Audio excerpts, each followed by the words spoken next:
الحمد لله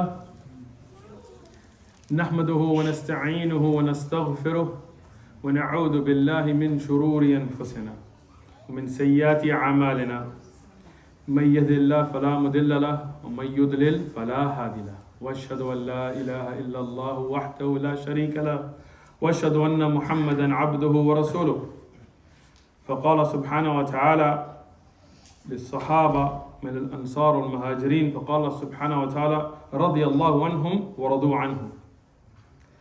وقال سبحانه وتعالى لقد رضي الله عن المؤمنين إذ يبايعونك تحت الشجرة. وقال بعد ذلك فعلم ما في قلوبهم. Allah subhanahu wa ta'ala tells us in the Quran about the Sahaba radiallahu anhum, those that performed the hijrah and those that gave the nusrah from the Muhajirin and the Ansar, that Allah is pleased with them and they are pleased with Allah. And that Allah subhanahu wa ta'ala repeated that in the Quran about the Sahaba. For example, when Allah subhanahu wa ta'ala says, verily, Allah is pleased with the believers that gave the bay'ah, that gave their allegiance to the Prophet sallallahu alaihi wasallam, to you, and he's addressing to the Prophet sallallahu alaihi wasallam, under the tree. And then Allah subhanahu wa ta'ala continues in that ayah and says that Allah knew what was in their hearts.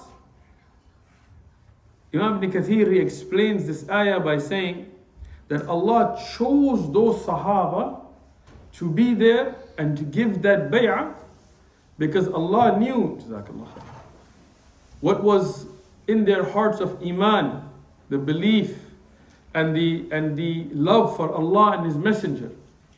And that's why those that later they came, the people of Nifaq, that were known as Munafiqun in Medina, they were not there at that time. But the great Sahaba that we look up to, that were there. And this bay'ah, many people don't realize this is at the time of Hudaybiyah, when Rasulullah sallallahu alaihi wasallam sent Uthman ibn Affan radiyallahu to represent the Muslims to negotiate on their behalf with the Quraysh. We discussed this in the Seerah Durus, but this is a reminder. Here Rasulullah sallallahu alaihi wasallam found that Uthman ibn Affan radiyallahu was the most qualified and the best to represent the Muslims.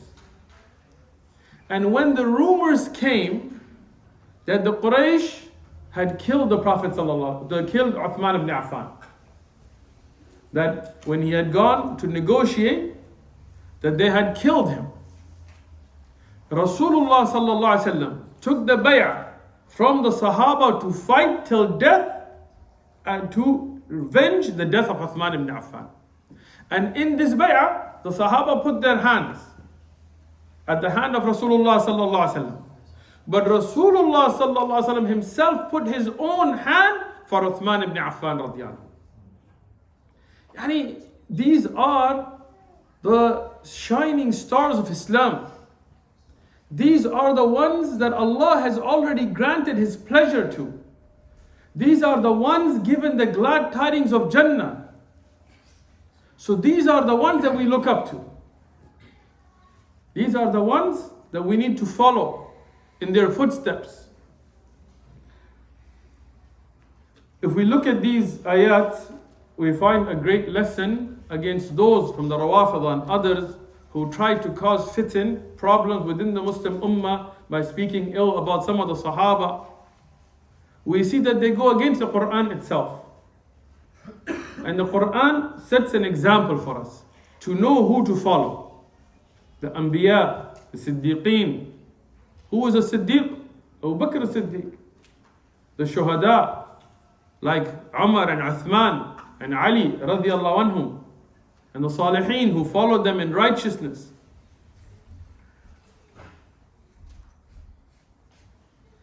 Rasulullah sallallahu alayhi wasallam, in the authentic hadith reported by Imam al-Bukhari and Muslim, he said, Khairun nas qarni. The best of people, yani after the Anbiya, is my generation. Who was that? The Sahaba radiallahu anhum. ثم الذين يلونهم ثم الذين يلونهم. Then those who came after them, and then those who came after them.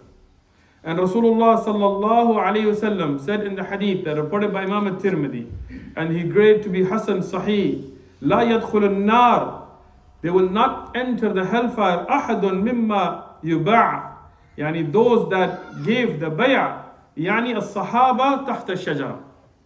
And this is the Sahaba that were mentioned under the tree. So when these are the people that we know were successful, that we know were upon the haqq, that we know that Allah is pleased with, that we know that will not enter the hellfire, and we know many of them were given by name the glad tidings of Jannah repeatedly in dunya, that were praised in the Quran, that were praised in the ahadith, then no doubt that they are our examples, and they are the ones we should follow. People that came after them and developed aqa'id that developed after them will never match them. Yani the daraja, the level, the status the Sahaba were given because Allah knew what was fi qulubihim, in their hearts. So Allah chose those to be the Sahaba.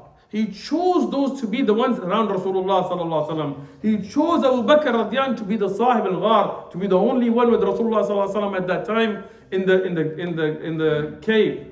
He chose Ali radiyan to be in that bed when Rasulullah sallallahu alaihi wasallam made the hijrah. He chose Uthman radiyan to be Dhul Nurayn. He chose Umar ibn Khattab to be the one that Rasulullah sallallahu alaihi wasallam said that if there was somebody to get wahi after me, it would be him. And so on. So those are the great examples we have. For this series, I wanted to choose 100, inshallah, people in the Islamic history that every Muslim should know. This is not going to ilm al-rijal, like we're not going to jarh al-ta'dil, like a rawi in a hadith and whether he's thiqa. No. These are people that it's a part of our history, of our heritage as Muslims. These are the people that preserved the Quran, that preserved the ahadith, that took those ulum, that took the banner of La ilaha illallah, that took the sword, that defended the Muslim lands, that took Islam to the corners of the world. From them, after the Anbiya, the Prophets obviously are a different category. And the Prophet Muhammad alayhi salatu salam, we discussed his life in the Sirah Durus over 3 years. Alhamdulillah. So we did that. The best of the people after the Anbiya, no doubt Abu Bakr, and then Umar, and then Uthman, and then Ali radiyallahu anhu. As mentioned by Ali radiyallahu himself. So we already covered Abu Bakr, Umar, Uthman, Ali radiyallahu anhum in the series after the Sirah under the Khulafa. And then no doubt Hassan and Hussein radiyallahu anhuma, and others that we already covered them in those durus.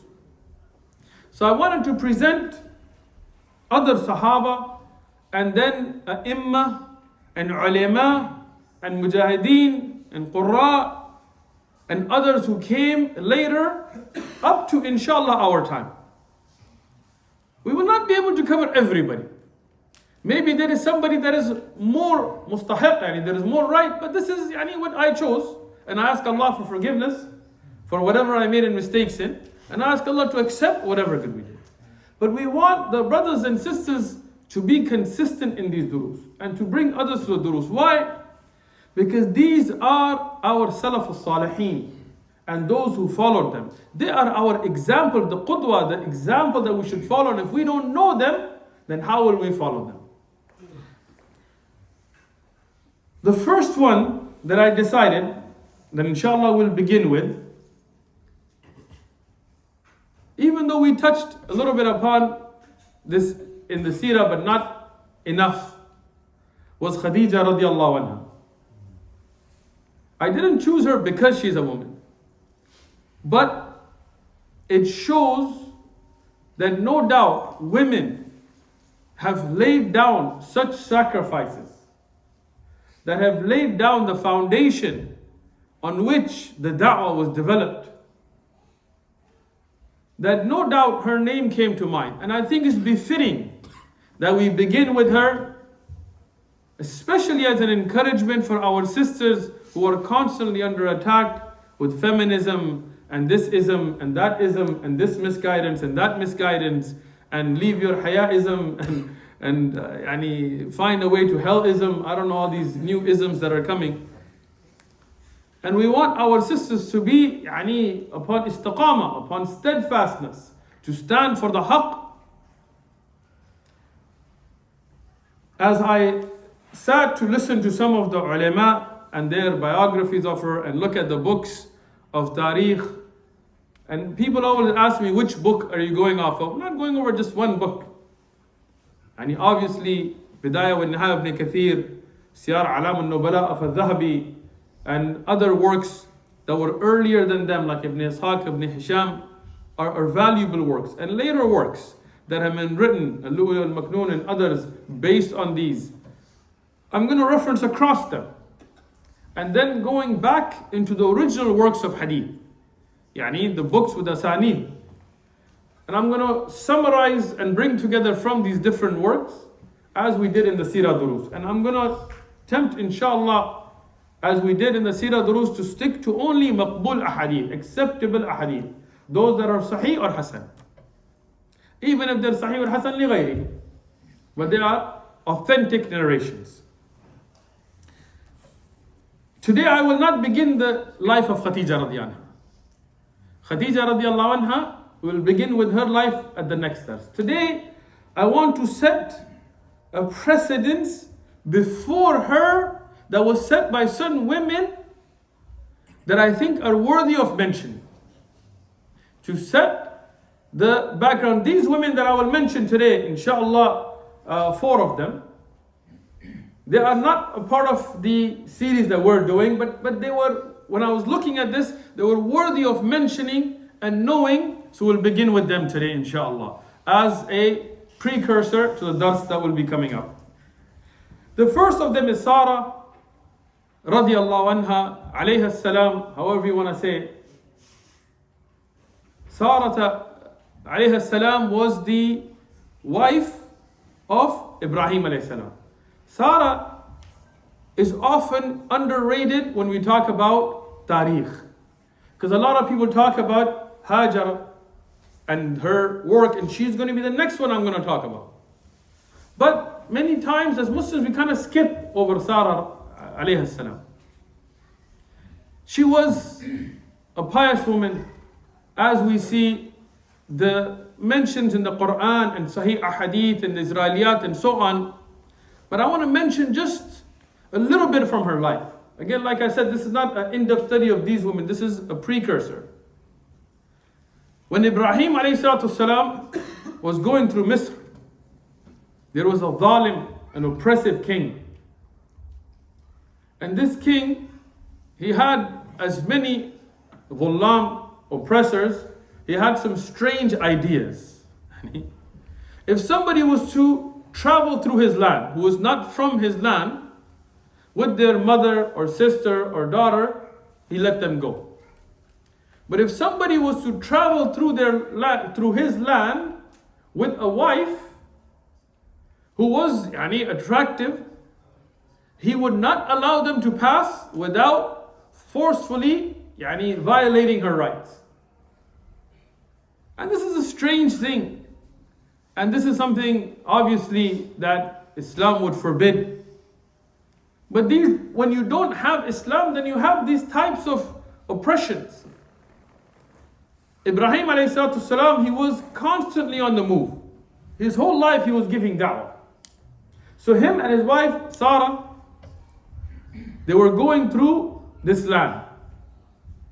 And as women see each other and speak, the news got to the king that there is a woman and she's beautiful and she's going through your land.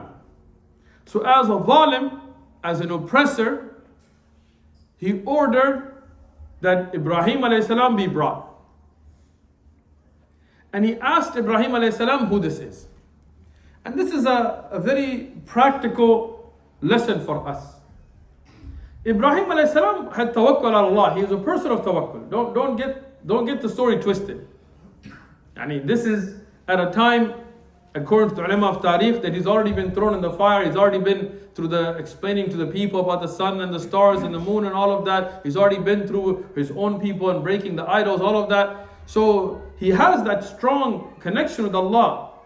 But a lot what happens in the lives of the Anbiya is an example for us. So sometimes, to give the correct answer is detrimental. Right? And there are times, for example, in war, that you will be allowed to lie. And if you're in war and they're like, where did you put your troops? And you're like, right there. Well, that's not really going to be a good tactic there, right? Muslims are practical. But regularly in life, you're not allowed to lie. Right? But sometimes you can do tawriya, which is where you will say something that is the truth, but the person listening will take a different meaning from it. And that happens. In time of Imam Ahmad, for example, there was a talib, a student who was studying with him, who had friends that were useless. Like there were people who wasted time. And they wanted to distract him from the dars. So they came, but they didn't want to come into the dars was. They just yelled from the outside, is Fulan there? And he was there. But Imam Ahmad knew that if they told him he's here, they would take him and waste his time and take him away from the dars. So Imam Ahmad took his palm, he took his finger, he said he's not here. And he said it, he told the truth, he's not here. But those people, they walked away and the student stayed in the dars. Like that, Ibrahim alayhi salam, he knew he was by himself. And he knew he was just traveling. And if he was to start conflict, yes, Allah will protect him and help him, but it would then take away from the da'wah. It would now start either a war or killing or murder and this and that. So when he was asked, who is this? He said, she is my sister. And no doubt that in humanity, we're all brothers and sisters. Not that it is biological sister, but in humanity. Like sometimes when you see a Muslim sister, you say, excuse me, sister. I don't mean that we're from the same father and mother, right? Sisters in Iman. If you take it up past that, then all of us come from one father and one mother. Adam alayhi salam and Hawa alayhi salam. So all of mankind in that sense would be brothers and sisters as well. Not that in Iman, right? So there are levels that go. There is biological brother and sister, obviously. Then there's brothers and sisters in Iman. Then there's brothers and sisters in humanity, and so on. So here, Ibrahim alayhi salam, she's my sister. And he told the truth in the sense, in Iman. But this king was a zalim, he was an oppressor. So he still didn't let it go. He asked them to forcefully bring her. Now here, Ibrahim alayhi salam, he has tawakkul. He knows that Allah will protect. And Sarah alayhi salam, she was somebody that was very close to Allah. And this is a part of the story many people don't think about. She had that connection with Allah. She had that tawakkul, that relationship, that she knew Allah will protect her. And when this oppressor, the zalim, reached out his hand by force, she made a dua to Allah that his hand not reach her.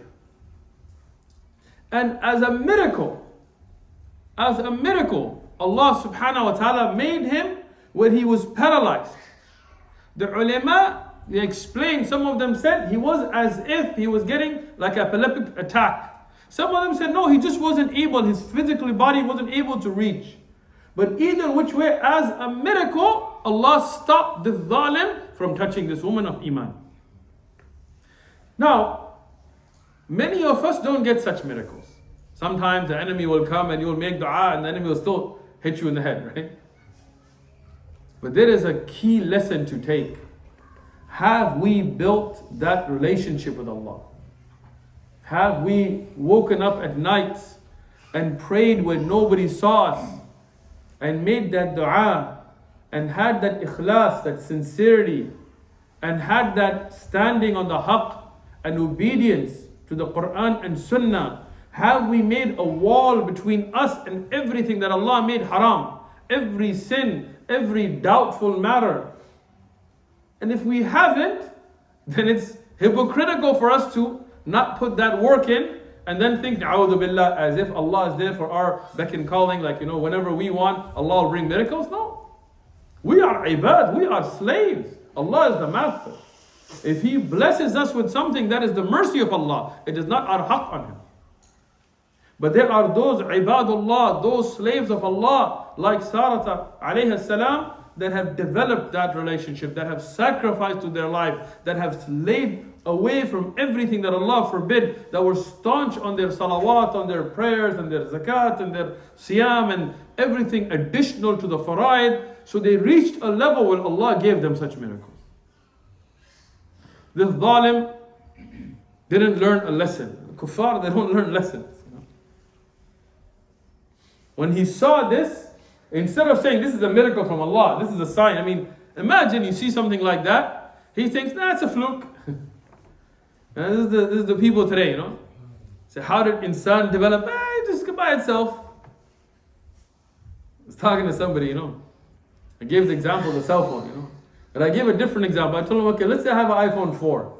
Will it evolve to a 5 and a 6 and a 7? Wouldn't that be great? You know? If your iPhone just evolved by itself, you don't have to pay $1,000 every time.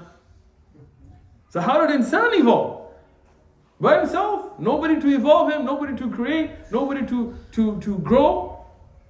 No, this is different. What? And so here, when you see a clear miracle, you should accept it. But instead, some people, they want to write it off. Like, no, it's just a fluke. So he tried it again. Again, she made the dua and Allah protected her. And he tried it again. And again, from her dua, Allah protected her. Until, now look at the kafir mindset. Like seeing a pious woman who is not indulging in haram, who is not allowing him to even indulge in haram, who's making dua to Allah, miracle after miracle in front of his eyes. He doesn't think it's from Allah. He thinks, oh, she's a shaitan. She's a jinn, she's a magician. And instead of being afraid of Allah, he becomes afraid of her.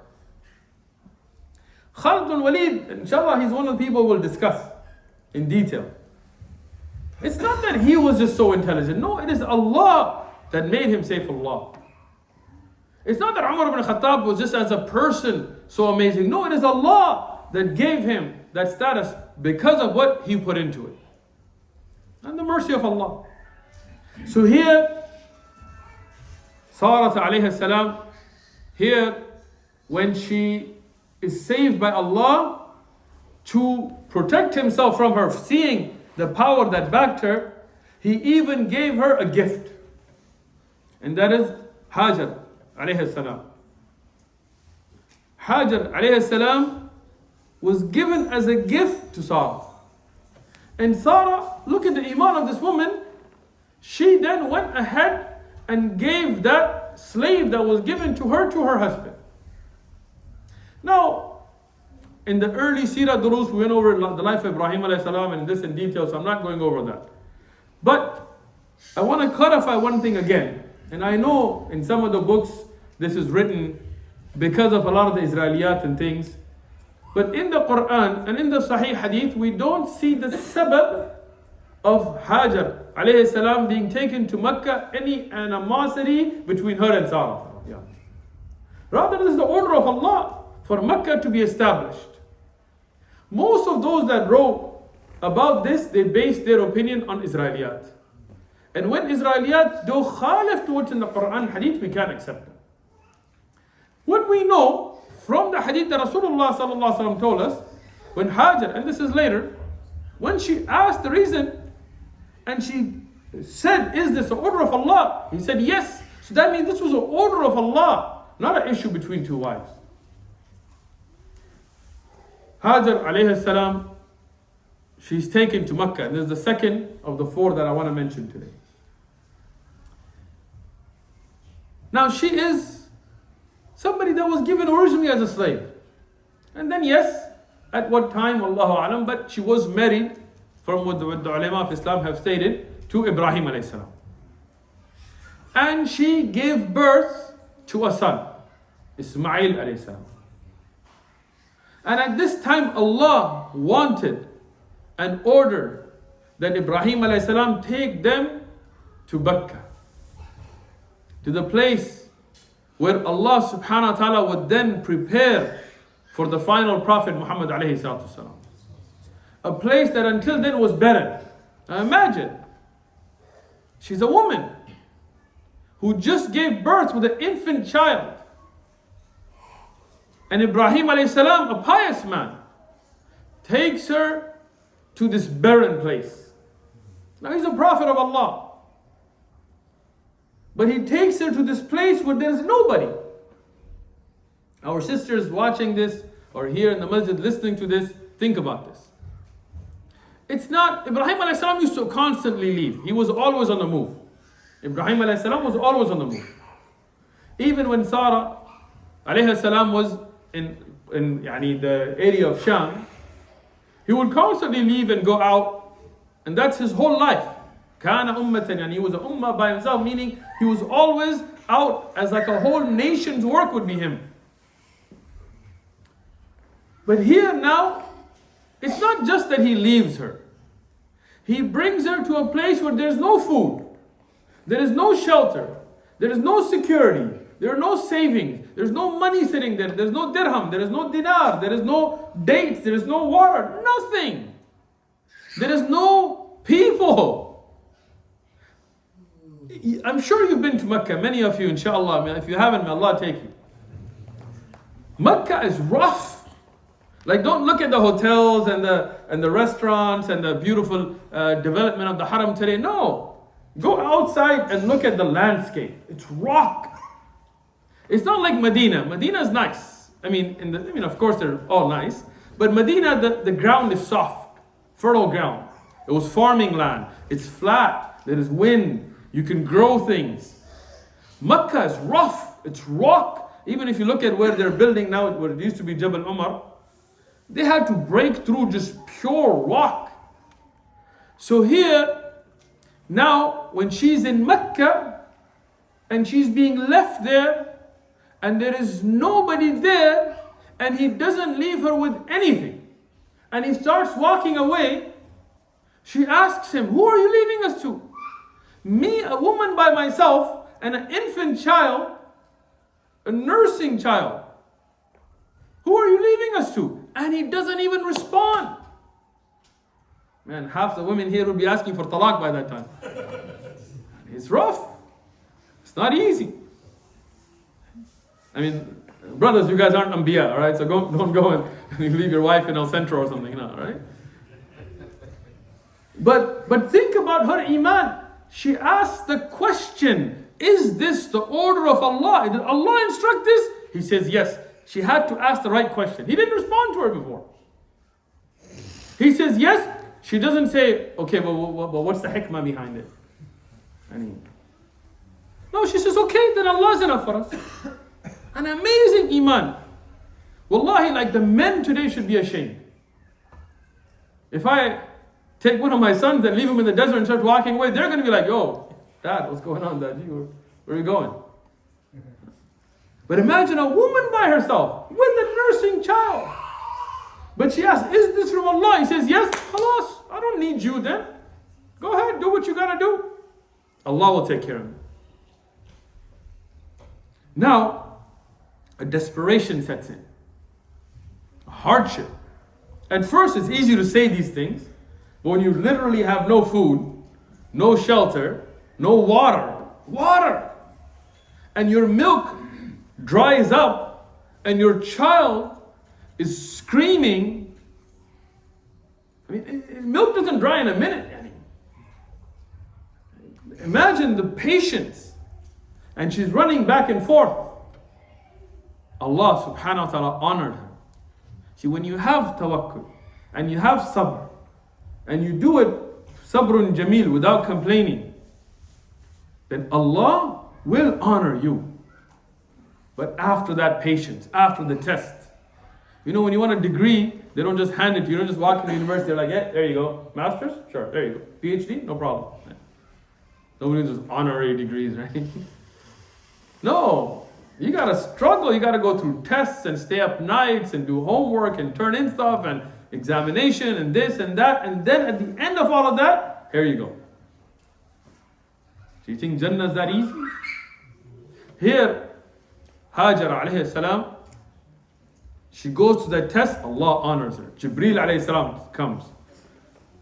With some of the riwayat mentioned with his leg, some with his wing, he digs in and he brings Zamzam.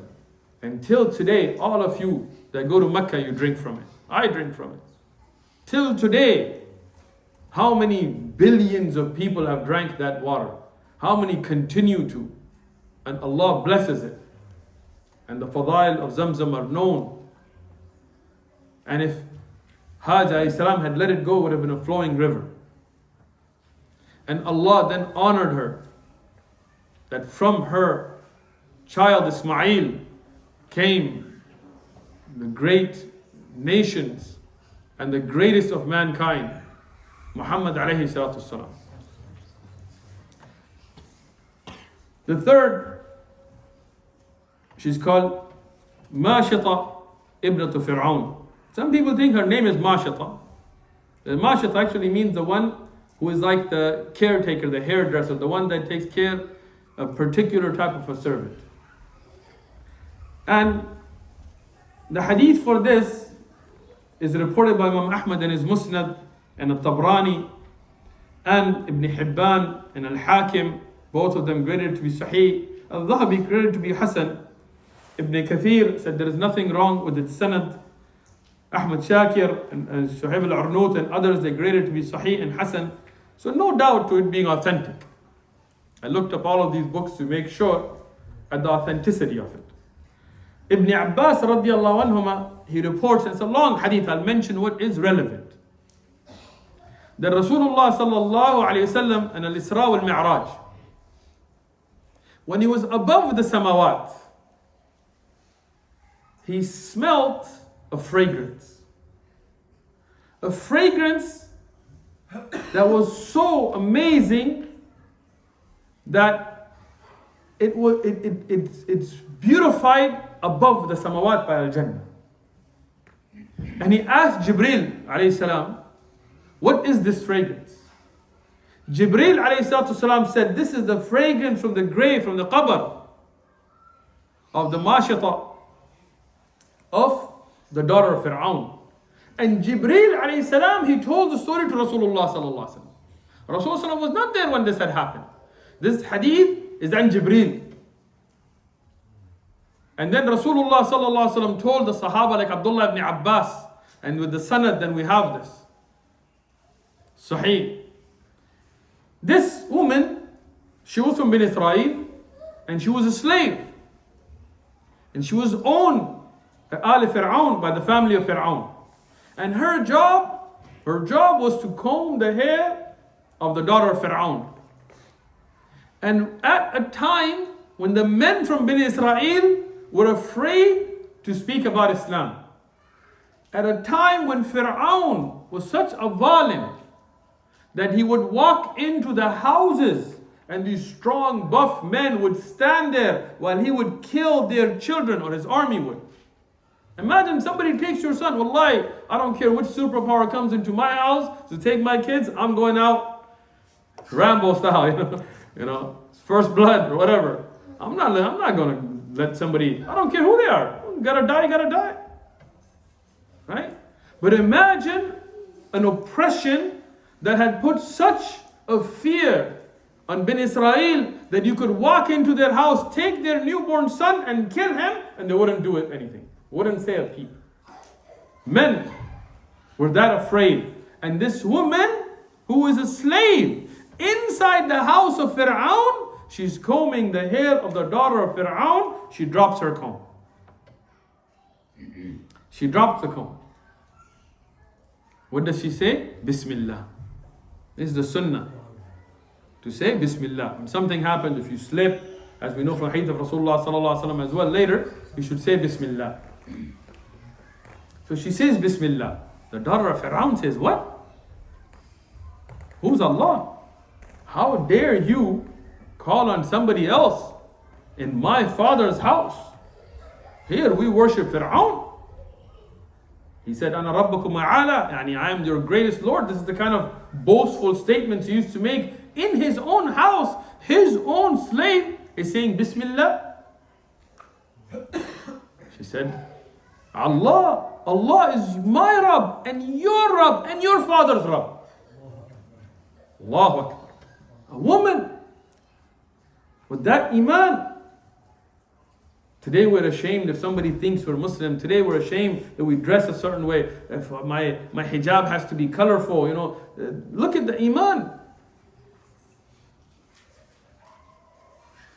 So the daughter of Fir'aun here, she says, I'll tell my father. She said, tell your father.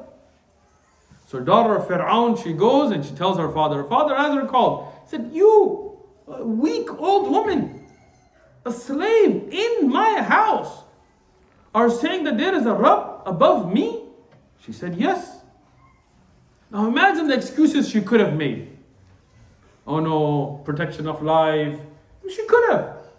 It wouldn't have been haram for her. But sometimes the iman is so strong that even the mubah, even that which is permissible, does not seem permissible to you. Fir'aun tells her, look, I'll kill you. She said, okay. Imagine somebody comes up to one of us today, how scared we get. Imagine Fir'aun, she has no army, she has nobody to rely on. She said, I'll kill you. It's okay. He said, I'll kill your kids. Wallahi, that's a hard test. The mothers, think about. Fathers. Wallahi, if somebody kills me, that's easier than than anybody even touching my kids. And a mother is more loving than that. So imagine when he threatened her kids, how difficult that must have been. And she said, I cannot renounce Islam. I cannot leave belief in Allah. I can't. So he started to take her kids and kill them in front of her. Dhulam Allah. And today, some of our countries are proud of him. We're the land of Fir'aun. What? What's your airline called? What's wrong with you? Be the land of Musa, the land of Harun, the land of Amr ibn al-As.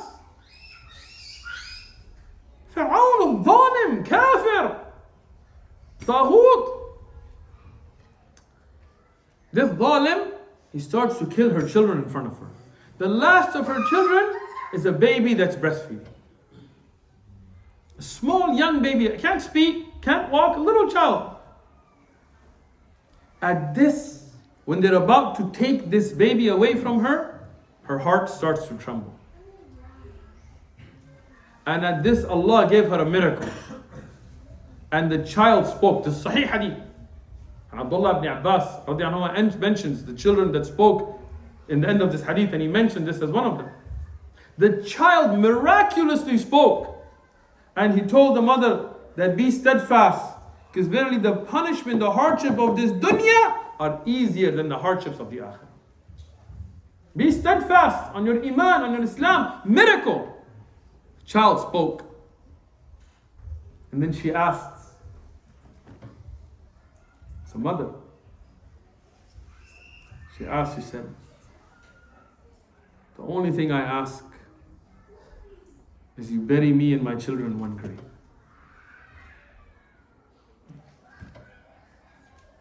She couldn't bear that separation. That's how much she loved her children. But she loved Iman more. The last of the women that I will talk about today, and this is a woman from the Ummah of Muhammad alayhi salatu salam, and the first shaheed from the shuhada of Islam. I know you know who it is. As Ibn Kathir, Al-Dhahabi, every scholar across Kutub of Tariq, they mention about her. And most of these narrations, they come from Mujahid. And as Ibn Kathir and others have mentioned, that they are authentic narrations. Isnaduhu Sahih. Sumayya bint Khayyat is well known. Most of us know Sumayya radiallahu anha. What we don't know is her background. I'm not going to go in deep. Like I said, this is just a precursor thus.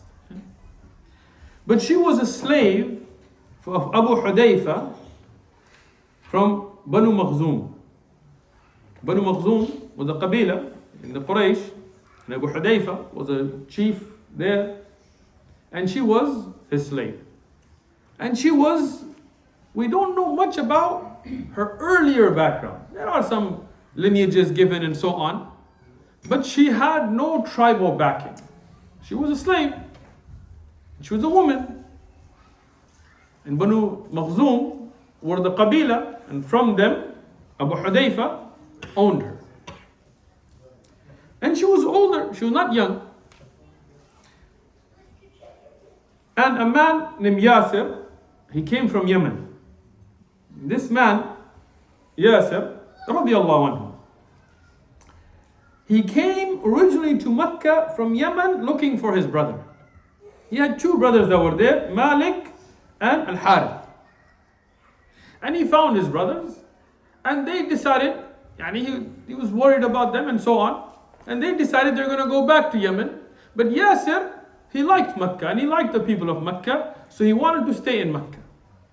But Mecca was a tribal society, and in tribal societies, your tribe is where you get your support from. And without a tribe, without a qabila, you're kind of on your own. Anybody can punk you, anybody can make dhulm on you, and if your fathers and brothers and those are not going to stand with you, who's going to protect you? There is no court system, there is no police system, there is no king. This is a tribal society. So he became what's called a khalif. He pledged allegiance, he became a supporter of Banu Makhzum and became kind of not a slave, but somebody at their service. And in return, they would support and protect him. So he was, in a way, a servant to them. And they liked him, and he was a good man. So Abu Hudayfa, he decided to marry his slave off to this man Yasir. So Sumayya radiallahu anha was married off to Yasir radiallahu anhu. And they had 3 sons. The most famous of them, and the one that we'll talk about, is Ammar. Ammar radiallahu anhu was their son. At the time when Islam was secret and the da'wah was beginning, at a very early time, Ammar radiallahu anhu and his mother Sumayya, they heard about Islam. Now, the riwayah that Imam Ahmad has in his Musnad, Ibn Majah in his Sunan, Ibn Kathir and others have graded to be Sahih, from Abdullah ibn Mas'ud, he said about the first people to enter Islam, and he mentions amongst them Abu Bakr and Ammar, that is their son, the son of Yasir, wa ummuhu Sumayya. And then he mentions Suhaib and Bilal and Miqdad. And of course, from other narrations, we know Khadija radiallahu anha and Zayd ibn Haritha and Ali ibn Abi Talib radiallahu anhu. Ulama have said that she was either the 6th or 7th person to accept Islam. And you would imagine that. From the earliest people to accept Islam was Sumayya radiallahu anha. Al-Dhahabi says that what is sahih, what is authentic, is that she became Muslim before her husband. And she took that da'wah to her husband. And Yasir radiallahu anhu became Muslim at her hands. And now this is a time when Islam is being kept secret. There's only 7 people, 8, 9, 10 at the time that had become Muslim. And at this time, this family opened up about their Islam. Even though they were without tribal protection, they were without any strong men. Ammar radiallahu is there, but he's one young man. His brothers and these cannot defend against the onslaught of the chiefs of Quraysh, the likes of Abu Lahab and Abu Jahl and Al-Mughira and Walid and others. Abu Sufyan at that time, radiallahu anhu, later became Muslim, but at that time he wasn't. But at that time they accepted Islam. And when they started to call towards Islam and they started to be open about that Islam, hardships came upon them. Hardships came upon them. Mujahid in a beautiful riwayah, he says about her, كانت عجوزة كبيرة ضعيفة لما قتل أبو جهل. That she was old. I mean, it's not like, when you're young, maybe you can go through a little more hardship. But she was old and weak. And somebody with no support. At a time when the kuffar came and tortured her. It's not just that they killed her. They tortured Yasir radiyanhu. They tortured Sumayya radiyanhu. They tortured Ammar radiyanhu. Imagine your son is being tortured in front of you. Your husband is being tortured. And all they're telling you, renounce Islam. Again, for protection of life, she could have. She could have said, you know what, I don't believe. And she would have had an excuse in front of Allah. But that is the iman of the Sahaba. Their iman would overtake them. Their taqwa was such that even the mubahat weren't an excuse for them. And she stuck to her Islam before Bilal radiyanhu, before Khabbab radiyanhu, before Yasir radiyanhu. The first one that proclaimed the Tawheed in the face of dhulm was Sumayya radiyanhu. And she was killed for it in a horrific manner. And here Rasulullah sallallahu alaihi wasallam gave them the glad tidings of Jannah. There were other slaves at that time that lived, that died on kufr. Their life was meaningless. We don't know their names. They'll be in the nar if they died on kufr. But her iman, her sacrifice brought her to the level that she was the first martyr for Islam. That till today we remember her name, her story. We name our children after her. Till today we recognize that the first shaheed for Islam was this woman. And no doubt that she will be from the people of Jannah. Successful. Made it. Passed the test. Don't think that the dhullam in this dunya get away with it. The hadith in isnaduhu sahih كما قال ابن حجر في الإسابة وذكر هذا أصلا من رواية ابن سعد, and this authentic narration as Ibn Hajar says in Al-Isaba, and he says this is originally recorded sanadan from Ibn Sa'd with authentic chain, that in the battle of Badr, that zalim, that oppressor Abu Jahl, that had made Sumayya radiyanha shahida, the first martyr for Islam, that had stuck a spear in her awra and killed her in front of her husband, in front of her son. That zalim was dropped by two young kids from the Sahaba and killed in the battle of Badr. From the people of Hellfire who died on kufr, fighting Islam.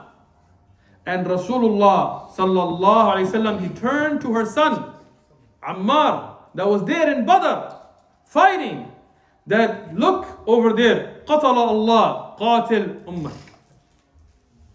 Go look over there, Allah has killed the murderer of your mother. Allah showed them that revenge in dunya, and the adab in the akhirah will be worse. My respected brothers and sisters in Islam, we hope that this precursor becomes a encouragement for you all to not only come yourself but bring others, share the videos, pass the da'wah, so our ummah can know who we should look up to. We shouldn't look up to YouTubers, TikTokers, MMA fighters, rappers, sports stars, soccer players, whatever else you want to. Those are not the people to look up to. Look up to the Anbiya, look up to the Sahaba, look up to the Tabi'un, look up to the A'imma and Ulama, learn about them. Our sisters should take the example of these women and bring that dedication in their life. Our brothers should take the example of these women and feel ashamed. And when we sell out the religion for much less than that. And we hope from Allah subhanahu wa ta'ala that Allah will make us from those that benefit from what we hear and give us istiqamah upon the religion. وَجَزَاكُمُ اللَّهُ خَيْرًا.